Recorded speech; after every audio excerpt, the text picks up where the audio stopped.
ମାଟି ଛିଣ୍ଡାଉଛନ୍ତି। ବିଭିନ୍ନ ପ୍ରକାର ପଶୁ ପକ୍ଷୀ କୀଟପତଙ୍ଗ ଏବଂ ସରୀସୃପ ଅଛନ୍ତି। ପ୍ରାଣୀମାନେ ମାଟି ଉପରେ, ମାଟି ତଳେ, ବାୟୁରେ ଏବଂ ଜଳରେ ରୁହନ୍ତି।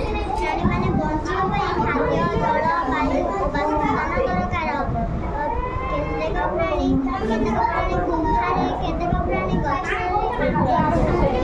ଛାଇରେ, କେତେକ ପ୍ରାଣୀ ଗଛରେ, କେତେକ ପ୍ରାଣୀ ପାଣିରେ, କେତେକ ପ୍ରାଣୀ ହୁଙ୍କାରେ, କେତେକ ପ୍ରାଣୀ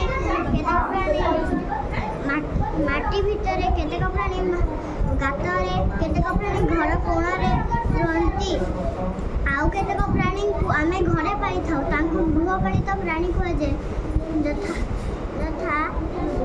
ଗାଈ